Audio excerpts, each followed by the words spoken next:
Ayer Ayuso dijo un montón de cosas, la presidenta Ayuso, prácticamente resumiéndolo una especie de conspiración contra ella que apunta a la Moncloa. Lo que quería preguntarle es si hay algo de eso, si hay algún dato de lo que ella dice que sea cierto. Gracias. De la señora Ayuso. Yo lo primero que le diría es que yo creo que los madrileños no merecen este reality diario y constante por parte de la presidenta de Madrid. Yo sinceramente creo que vive, si me permiten, obsesionada con el me gusta y con la búsqueda constante del foco. Lo que pasa es que el foco de este Gobierno lo tenemos hacia los trabajadores y las trabajadoras y hacia la clase social media de este país, que son los que esperan respuestas y soluciones por parte de este Gobierno. Cuando yo lo único que le puedo decir de verdad a la señora Ayuso, después de haber escuchado todo lo que ayer dijo, pedirle que se centre. Además, que se centre de verdad en todos los términos. También le pediría que deje de mentir tan alegremente. Y, por supuesto, que abandone este terraplanismo político al que ya nos empieza a tener demasiado acostumbrados. Pero yo quiero mandarle un mensaje al Partido Popular. La pregunta que me hago es si el Partido Popular va a utilizar y a aprovechar este cambio histórico para reconciliarse con los trabajadores y las trabajadoras de su país.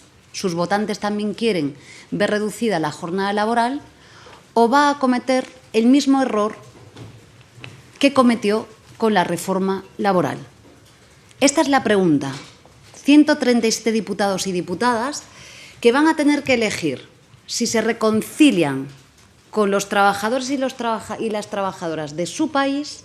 Sus votantes quieren ver reducida la jornada laboral o van a cometer el mismo error de la reforma laboral.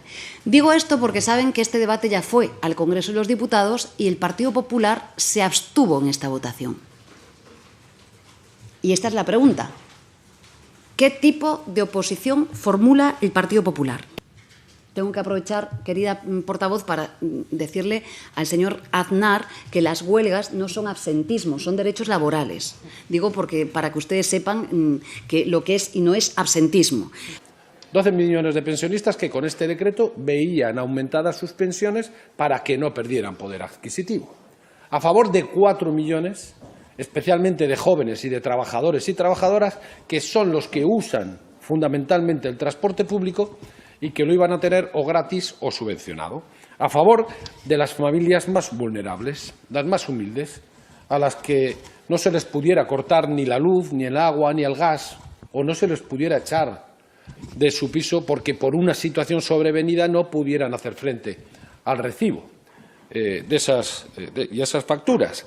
A favor de los afectados por la Dana, de los afectados por el volcán de Palma, porque en este decreto también se recogen ayudas y la mejora del acceso a esas ayudas, o a favor incluso de los ayuntamientos, también los gobernados por el Partido Popular, porque ahí venían el adelanto de los recursos para los ayuntamientos, de los recursos a cuenta. Y, sin embargo, la coalición negacionista del Partido Popular votó en contra de esto. Y lo demás, las excusas no eran más que cuentos, y cuentos baratos. Y entonces los socialistas, con el presidente del Gobierno a la cabeza, dijimos que íbamos a buscar los votos hasta debajo de las piedras para sacar esto adelante, porque era en beneficio de la inmensa mayoría de la ciudadanía. Y una vez más hemos cumplido. Hemos cumplido. Ahora hay una mayoría que va a aprobar estas medidas gracias a las negociaciones, gracias a la búsqueda del acuerdo y del entendimiento y a los pactos que hemos conseguido los socialistas. Y todo el mundo tiene muy claro, más allá de los cuentos, quién ha estado con la gente y quién ha estado y ha votado en contra de la gente. Y en este caso, por si alguno todavía tenía alguna duda, el alejamiento del Partido Popular y de su coalición negacionista con Vox de la ciudadanía española, de la sociedad española, ha alcanzado dimensiones siderales. Es decir, nunca un partido se había alejado tanto de aquellos a los que dice representar, como lo ha hecho el Partido Popular, de los pensionistas, de los jóvenes, de los trabajadores, de las familias. Y para justificarlo, entonces lo que ha hecho ha sido una especie de doble tirabuzón del ridículo. Eso que decía Tarradellas que no se podía hacer en política. Un doble tirabuzón del ridículo. En el primer tirabuzón tenía 3 pasos. Primero, votar en contra de todas estas medidas, en contra de los ciudadanos y de las ciudadanas de este país. Segundo, lo justificó diciendo que ese decreto, que votaba en contra de ese decreto, porque claro, ese decreto contenía la subida del IVA de los alimentos y que además aumentaba el recibo de la luz, algo que es radicalmente mentira. Utilizaron una mentira para decir que votaban en contra y claro, luego lo han intentado tapar, pero es que ya no cuela. La mentira está ahí como una catedral. Y lo tercero, pues se dedicaron a hacer amigos. Supongo que en este momento el PNV está dispuesto a echarse en brazos del Partido Popular, después de lo que dijeron, entre otros, el señor Tellado, ¿verdad? Vamos a ver, se dedicaron no solo a criticar, sino a injuriar, a vilipendiar algo que inició el gobierno, un gobierno del Partido Popular, que es la devolución a sus legítimos dueños de un inmueble que incautó la Gestapo de Hitler y que luego se quedó con el franquismo. Esto lo inició un gobierno del Partido Popular y nosotros lo concluíamos en este decreto. Y bueno, le dijeron de todo, arrojaron todo su fango contra esta devolución y contra quienes protagonizábamos el acuerdo, el Partido Socialista y también el Partido Nacionalista Vasco. Es decir, una torpeza infinita en lo que son las relaciones necesarias políticas en este país. Yo creo que entrenándose el señor Tellado no lo hacía mejor. Y segundo tirabuzón del ridículo, que también tiene otros 3 pasos. Y es que como no sabían cómo salir del lío en el que ellos mismos se habían metido, primero volvieron a utilizar el Senado como si fuera otro despacho de Génova, una vez más. Y convocaron un pleno para decir y para pedir al Gobierno que hiciera lo que ya había hecho el Gobierno con el decreto, que subiera las pensiones, que subvencionara el transporte. Recogieron firmas en Chainsaw y, por cierto, han recogido menos firmas que afiliados dicen que tienen. Y luego mandaron a la gente a Ferraz. Todo esto que se podían haber evitado apretando un botoncito aquí, el botoncito verde, el que pone sí. Segundo, cuando ya nadie les necesita para nada, ahora dicen que sí, que ahora van a apoyar el decreto y que van a votar a favor. Y se tragan el palacete del PNV, se tragan la moratoria a los desahucios, porque esta fue otra de las excusas, ¿no?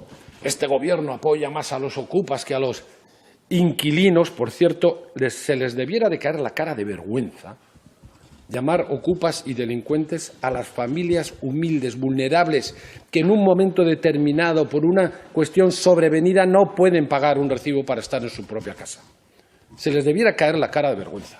Pero no, ellos juegan a otra cosa. Y luego viene aquí el señor Tellado, como lo acabo de oír, a hablar de vivienda. Y reduce toda la política de vivienda del PP a una ley antiocupas, porque el resto es lo de siempre, liberalizar suelo para que algunos hagan negocio. Es decir, el camino a una nueva burbuja, porque en el fondo es que el Partido Popular ha votado en contra de la ley del suelo y la ley de vivienda no la aplican en las comunidades que presiden y no hacen política en las zonas tensionadas para rebajar los alquileres.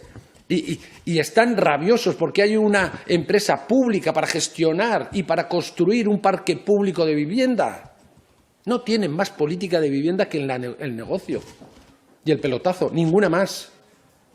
Y llaman ocupas y delincuentes a familias que no pueden pagar por algo que les ha llegado, por una desgracia sobrevenida, el recibo del alquiler un mes o 2. Y claro, todo esto se le ha hecho bola.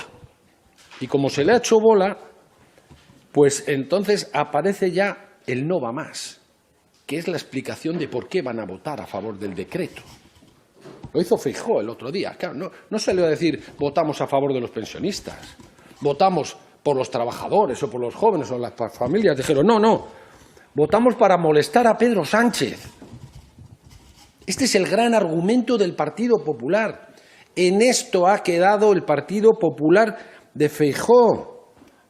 Y entonces es cuando, como se dice en matemáticas, con lo que queda demostrado.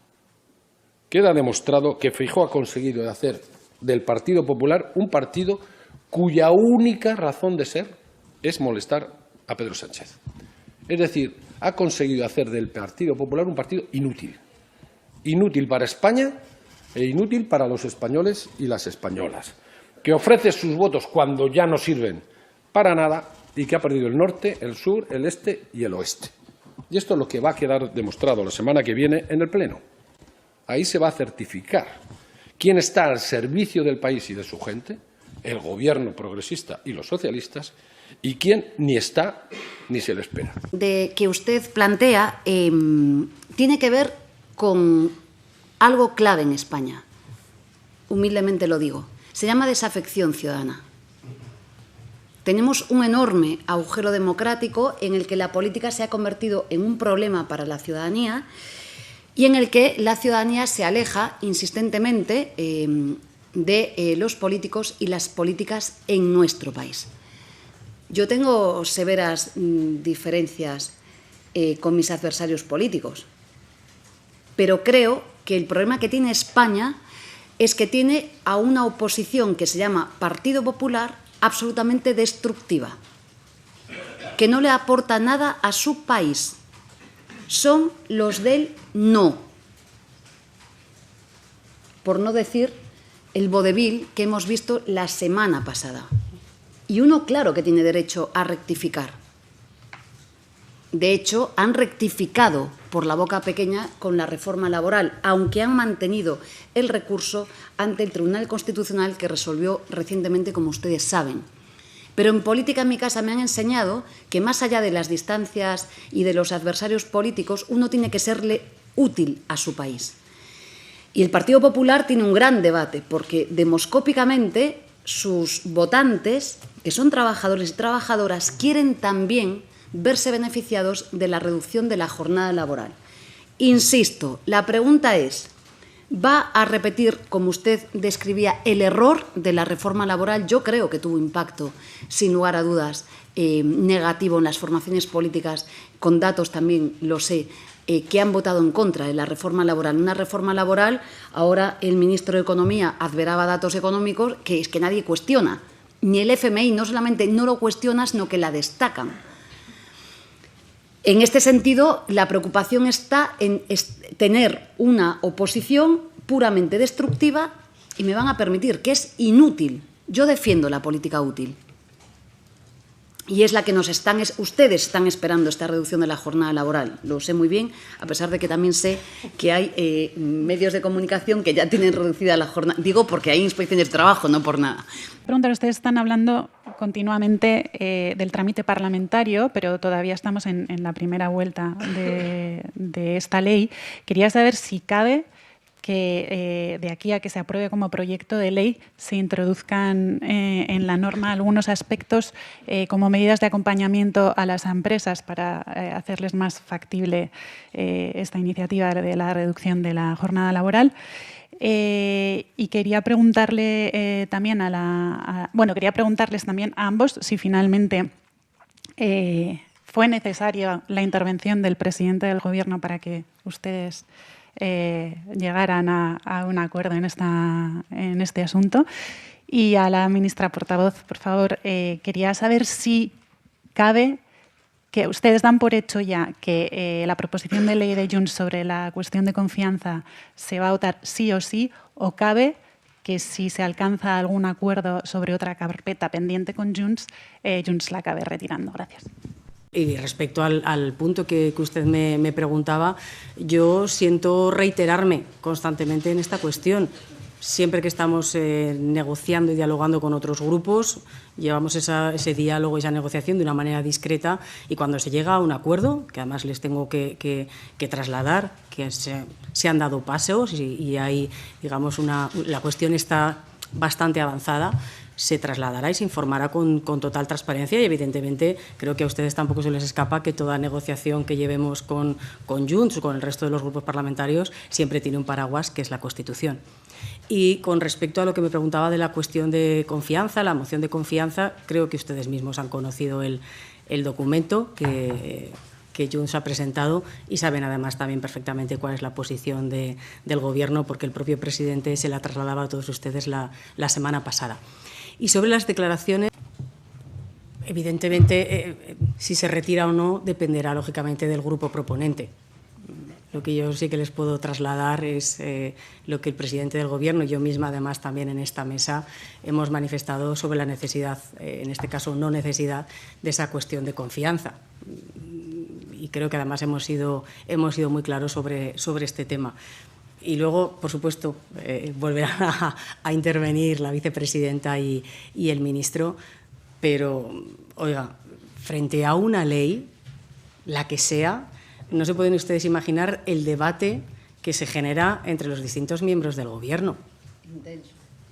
Y esto creo que sucede en la propia casa particular de cualquier ciudadano, que puede haber visiones diferentes, compartir opiniones distintas, pero aquí lo que es único, conjunto y claro es el compromiso que hoy aprobamos y que además lo hacemos orgullosos sobre todo de atender a una necesidad, a una demanda, a un compromiso con los trabajadores y las trabajadoras de este país. Ese sí que es un compromiso del conjunto del Gobierno y que además hoy lo trasladamos con satisfacción a toda la ciudadanía.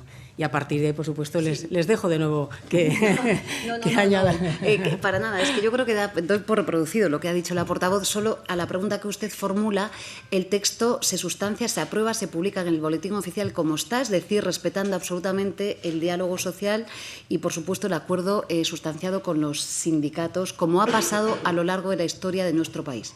Ningún presidente en nuestro país ha alterado un texto que emana del diálogo social, digo, en la publicación del mismo. Por tanto, solamente tras la recepción de informes técnicos puede sufrir correcciones, digamos, de carácter técnico, no sustanciales de la norma. Así entrará en el Congreso de los Diputados y así sale del Consejo de Ministros.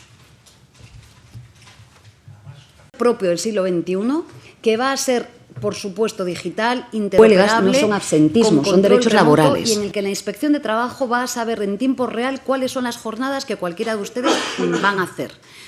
Esta es la gran medida estrella de la reducción de la jornada laboral, el control horario, en un país que echa horas de más, que hace pues nada más y nada menos que una barbaridad de horas extraordinarias sin retribuir a la semana. 3 millones de horas extraordinarias a la semana. Cuando llegamos al Gobierno de España eran 6 millones. El coste fiscal de esta reducción es brutal. Son centenares de empleados y empleadas públicas en la Inspección de Trabajo que están operando para actuar en una de las irregularidades mayores en las relaciones laborales, que es el control horario. Quiero aprovechar para darle las gracias a la Inspección de Trabajo por lo que está haciendo. 2. Efectivamente, modificamos el artículo 34 y pasamos de tener una jornada máxima legal de 40 horas a 37 horas y media sin reducción salarial, en la lógica que decíamos antes de no devaluar los salarios. Es decir, esta medida va a hacer también que sus salarios crezcan y mejoren su posición. Pero hacemos algo todavía más importante que les atañe a ustedes directamente. Ayer en Bruselas trabajábamos justamente en ello.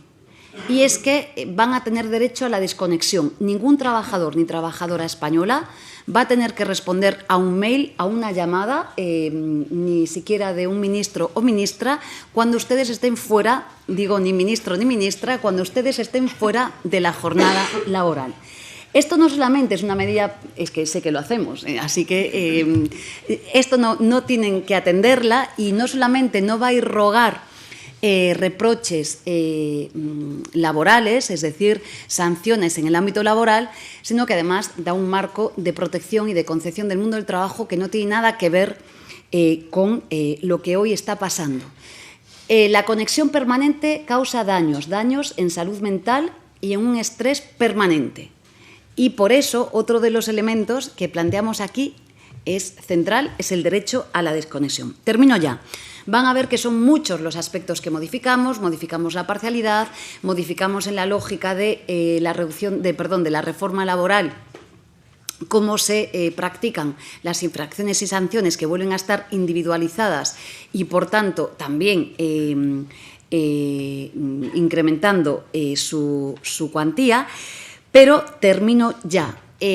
de lo que va el Gobierno de España es de defender a los trabajadores y las trabajadoras, es de ser un gobierno feminista. El impacto de género de esta norma es brutal, afecta a 12 millones de personas trabajadoras. Sustancialmente, las más favorecidas van a ser las mujeres, pero de lo que va es de mejorar la vida de la gente. Esta norma hoy le da esperanza a la gente trabajadora de nuestro país. Le da esperanza, un país que necesita de ello.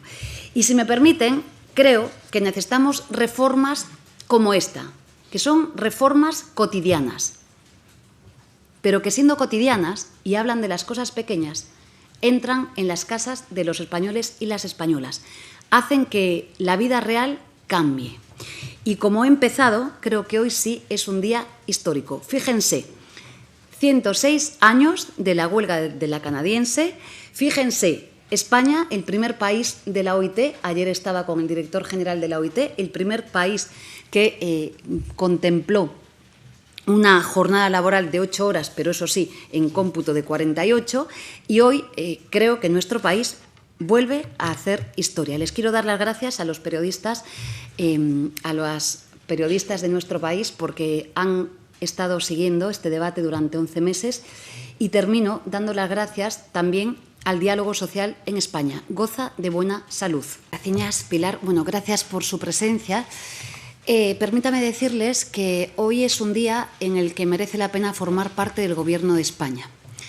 Es un día histórico y sí es histórico, les voy a dar algunos datos que lo refieren, principalmente porque, como saben, mañana se celebra el 106 aniversario de la huelga de la canadiense. Pero también, las cifras a veces coinciden, han transcurrido más de 41 años en el que no se ha modificado la reducción o la jornada laboral en nuestro país. También es un día histórico en Europa. Hace más de 2 décadas que ningún Estado miembro reduce la jornada laboral en Europa. Es verdad que muchos otros Estados miembros tienen ya reducida la jornada laboral, incluso con jornadas muy inferiores a la que hoy hemos aprobado en el Consejo de Ministros. Pero es verdad que la transformación que va a irrogar la jornada laboral no es una variable económica ni laboral más. Es un proyecto de país. Es una medida que sirve para modernizar España. Fíjense, en escasamente 5 años hemos propiciado 4 grandes transformaciones en el mercado de trabajo, que voy a referenciar. La primera de ellas, que proyectábamos, recuerden, en pandemia, con una gráfica que señalaba cómo la gestión del Partido Popular y la gestión neoliberal de las crisis hizo que España tardase 10 años y 11 meses en intentar salir de la crisis financiera. Nosotros proyectábamos una imagen en la que indicábamos que con ese mejor mecanismo de protección social que ha sido histórico, que fueron los ERTEs, en tan solo 15 meses recuperamos lo que había perdido nuestro país, frente a los 10 años y 11 meses de gestión neoliberal, no solo del Partido Popular, sino de la academia, que propició daño, dolor y malestar en nuestro país. En segundo lugar, atacamos algo que era muy clave, y es que no había que despedir a nadie, que se podían gestionar crisis manteniendo el empleo y, por tanto, manteniendo la actividad productiva en España.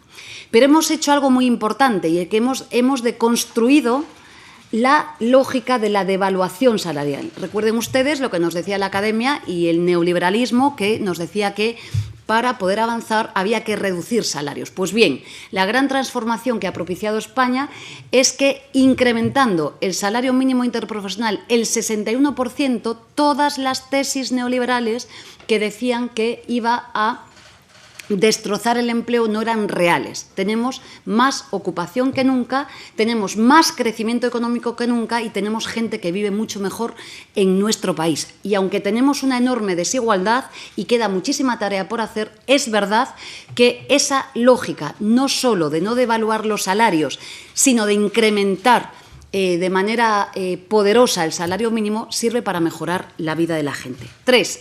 Hemos hecho una reforma laboral tras 52 reformas neoliberales en España que caminaban en la misma dirección, una reforma que lo que ha sustanciado es propiciar la estabilidad en el empleo, y, por tanto, tener, sí, crecimientos económicos en nuestro país que son robustos. Y la cuarta gran transformación que vamos a suscitar ya, que ya estamos haciendo, se llama jornada laboral.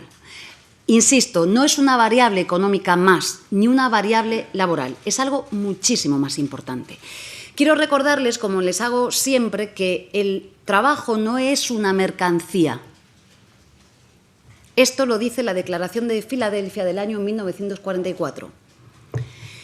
Digo más, el trabajo no es un fin en sí mismo, ni vivimos para trabajar, trabajamos para vivir. El trabajo es un medio. Fíjense si tiene importancia el trabajo, lo dice siempre mi secretario de Estado en su condición de docente y profesor universitario, nos define tanto y nos proyecta el trabajo que nos definimos a través de nuestra profesión. Yo soy abogada, ustedes son periodistas, cuando lógicamente lo importante son nuestras vidas, no es el tiempo que ocupamos en una actividad profesional. Esta norma, que tiene que ver con la reducción de la jornada y con algún aspecto más que ahora vamos a señalar, hace justamente, cambia el paradigma de lo que hacemos desde el Gobierno de España. Esta propuesta tiene que ver con vivir mejor, trabajar menos y ser mucho más productivos y más eficientes económicamente. Tiene que ver con la vida de la gente. Es la medida que está esperando no el Gobierno de España, los trabajadores y las trabajadoras en nuestro país.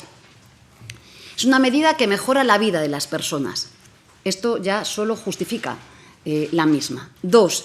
Es una medida que mejora el trabajo y la productividad en un país en el que desde la última reducción de jornada la productividad se ha incrementado un 53%. En el año 83, que yo era una niña, no se trabajaba como hoy y además, insisto, desde ese momento la productividad se incrementó el 53%, si bien es verdad que hay diferenciales negativos en la productividad española.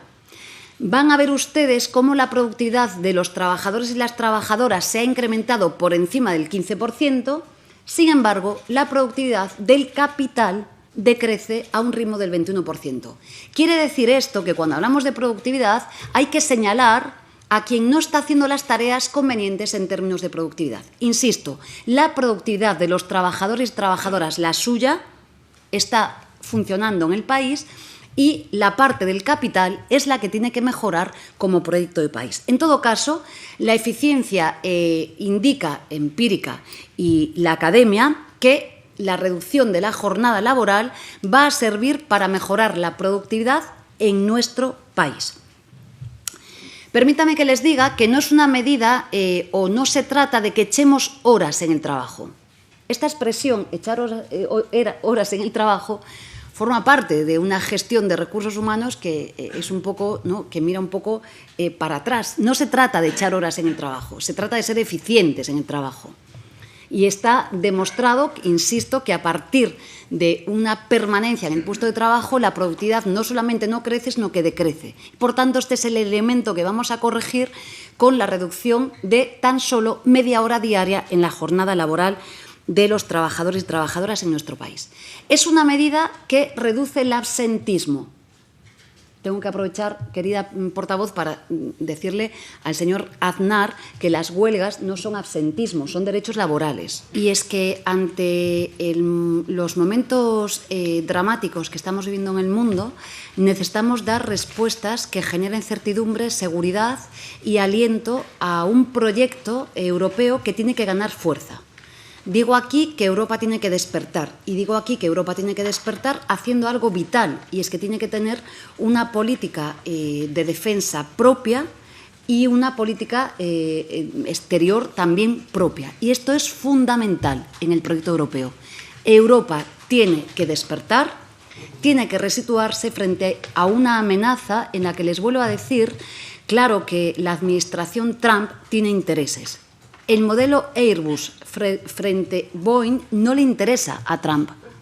Digo esto porque el ejemplo de lo que deberíamos de hacer es que este proyecto Airbus es un proyecto industrial de éxito en Europa que le ha ganado la guerra o la batalla comercial a Boeing, y esto es lo que justamente la administración Trump está haciendo. Vuelvo a la política de defensa.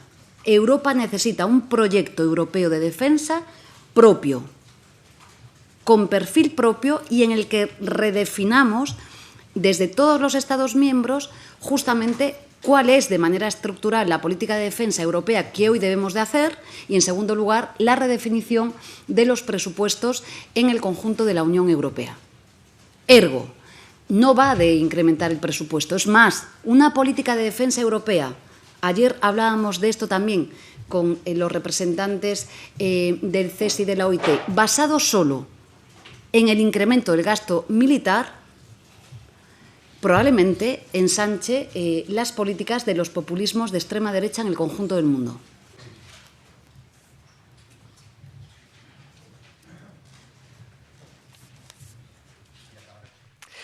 Hola, buenas tardes. Yo tenía un par de preguntas para la vicepresidenta segunda. Se está poniendo mucho el foco en la negociación con Junts. También han apelado ustedes al PP en varias ocasiones en materia de reducción de jornada, a la presión de la calle.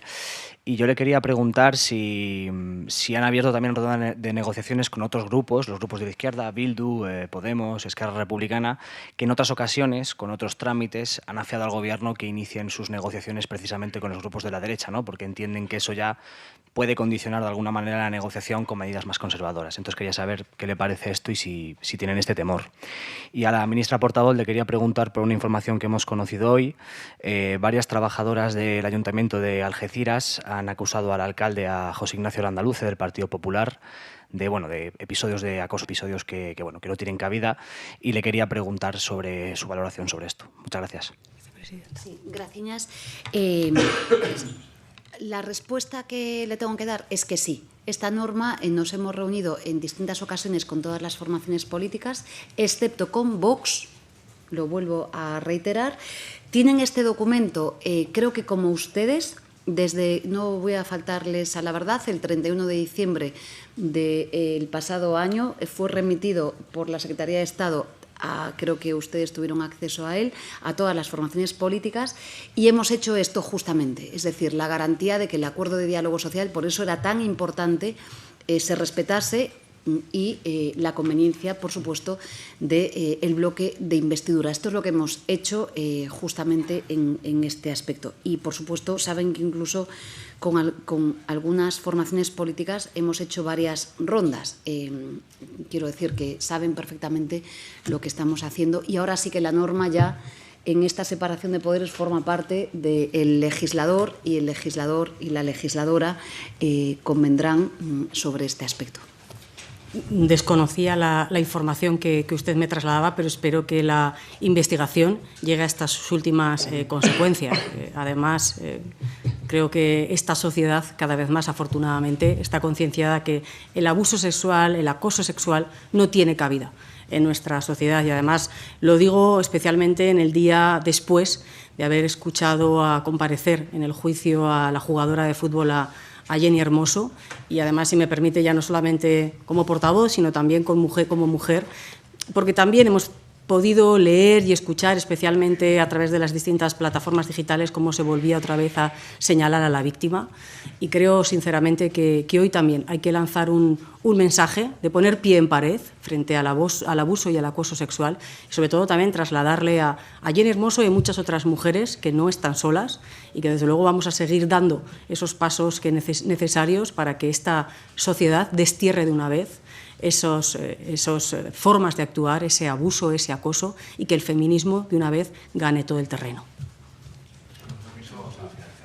Muy bien, muchas gracias.